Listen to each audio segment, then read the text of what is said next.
Hello, I am Dr. Neeraja, Chief Fertility Specialist, Dr. Neeraja's Fertility and Gynec Center, KPHB, 6th phase. So, our main aim is to make you fertile. So, inkoka problem, light bleeding in menstrual cycles. Is it normal? Is it to worry? How to investigate? We'll see. So జనరల్గా అయితే menses బాగా వస్తే ఫీమేల్స్కి happy అండి, ఎందుకంటే hormones బాగున్నట్టు, fertility potential బాగున్నట్టు, reproductive health బాగున్నట్టు, వాళ్ళ గర్భసంచి ఓవరీస్ బాగా పనిచేస్తున్నట్టు మనకు లెక్క. ఎవరికైతే అబ్నార్మల్ మెన్సెస్ ఉంటుందో సో వాళ్ళకి టెన్షన్ స్టార్ట్ అవుతాయి.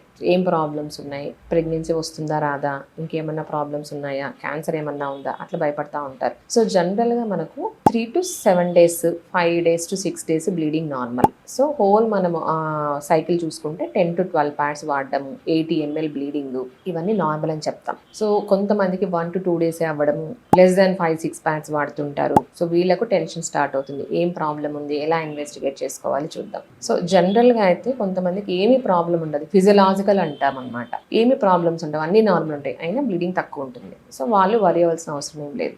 ఇంకొంతమంది బ్రెస్ట్ ఫీడింగ్ మదర్స్ ఎవరైతే పాలిస్తున్నారో వాళ్ళకి ఏమవుతుందంటే పీరియడ్ స్టార్ట్ అయినా కూడా బ్లీడింగ్ అనేది కొంచెమే అవుతుంది. సో అది కూడా నార్మల్. ఇంకొంతమంది నియరింగ్ మెనోపాస్. సో మనం మెనోపాస్ జనరల్గా 45, అరౌండ్ 45 అంటాం కదా. ఈ 40 to 45 వాళ్ళకు కూడా కొంచెం బ్లీడింగ్ తగ్గుతూ ఉంటుంది, ఎందుకంటే ఓవరీస్ ఫంక్షన్ తగ్గుతూ ఉంటుంది కాబట్టి. సో వీళ్ళకు కూడా జనరల్గా కొంతమందికి లైట్ బ్లీడింగ్ అవుతుంది, అది కూడా నార్మల్. ఎవరికెవరికి అబ్నార్మల్, ఒబెసిటీ.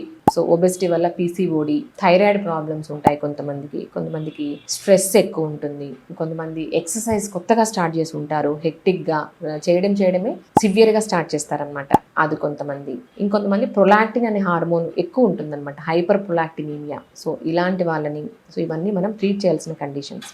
ఇంకొంతమంది డ్రగ్స్ వాడుతూ ఉంటారు, సండే మండే పిల్స్ అంటాం కదా, OC pills, oral contraceptive pills అని అంటాం. సో అవి వాడుతున్నా కూడా చాలా బ్లీడింగ్ తక్కువ ఉంటుంది అనమాట వాళ్ళకు. ఇంకొంతమంది మైరీనా అంటాం. సో ఇది లూప్ అనమాట, మనము యుటరస్లో వేసేస్తాం. సో అది వేసుకున్నా కూడా లైట్ బ్లీడింగ్ ఉంటుంది. కొంతమందికి అమెనూరియా, అసలు డేట్సే రావన్నమాట. ఇంకొంతమందికి యాంటీ సైకియాట్రిక్ మెడికేషన్స్ ఏదైనా వాడుతున్నా కూడా వాళ్ళు కూడా బ్లీడింగ్ అనేది ప్యాటర్న్ చేంజ్ అవ్వడము, లైట్ బ్లీడింగ్ అని అవ్వడం జరుగుతుంది. సో ఇవన్నీ జనరల్గా చూసాం మనం. ఇంకొంతమందికి గర్భసంచిలోనే లోపల పొరలోనే ప్రాబ్లం ఉంటుంది. సో ఈ లేయర్ నుంచి మనకి బ్లీడింగ్ అవుతుంది కాబట్టి ఎండోమెట్రియం సరిగా డెవలప్ అవ్వదు. లైక్ కామన్గా మనకు చూడాల్సింది ఇన్ఫెక్షన్స్ అనమాట. సో ఇండియాలో టీబీ అనేది very very very common. So genetic tuberculosis ఉందా, లేదు ఇంతమంది ప్రీవియస్ రిపీటెడ్ అబార్షన్స్ వల్ల ఏమైనా అతుకులు వచ్చాయా, యాషర్మన్ సిండ్రోమ్ అంటాం, లేదు ఎండోమెట్రైటిస్ అంటాం. ఈ ఎండోమెట్రియంలో వేరే ఇన్ఫెక్షన్ ఏమన్నా ఉందా, ఇవన్నీ మనం ఎక్స్క్లూడ్ చేసుకోవాలి. సో పేషెంట్ ఏదైనా మనకి ఇన్ఫర్టిలిటీ కపుల్ వచ్చినప్పుడు ఎండోమెట్రియం సరిగా డెవలప్ అవ్వలేదు అంటే ఇవన్నీ మనం ఎక్స్క్లూడ్ చేసుకొని ఈ జనరల్ బ్లడ్ టెస్ట్ చేసుకోవాలి. సో నేను చెప్పినట్టు ఇన్వెస్టిగేషన్స్ ఎలా ఉంటాయి, మెయిన్ స్కానింగ్ అనమాట, అల్ట్రాసౌండ్, ట్రాన్స్ వెజినల్ అల్ట్రాసౌండ్, 3D అల్ట్రాసౌండ్ ద్వారా మనకు ఏమన్నా ప్రాబ్లం ఉందా, లేయర్ ఎలా ఉంది, ప్యాటర్న్ ఎలా ఉంది, అవన్నీ చూస్తాం. ఇంకొంతమందికి ఎండోమెట్రిటిస్ అన్నాం కదా, ఇన్ఫెక్షన్స్ ప్యానల్, ఎండోమెట్రియల్ బయాప్సీ తీసుకొని మనము టీబీ ఇన్ఫెక్షన్, ఇంకేమైనా ఇన్ఫెక్షన్స్ ఉన్నాయో మనం చెక్ చేస్తాం.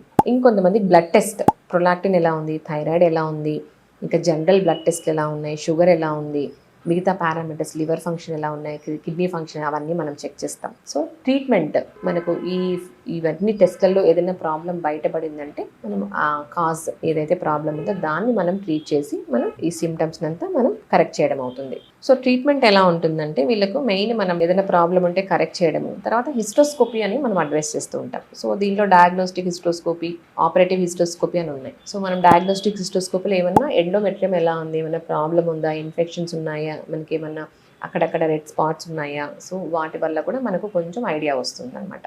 సో దాన్ని బట్టి మనం ట్రీట్ చేయడం జరుగుతుంది. Thank you.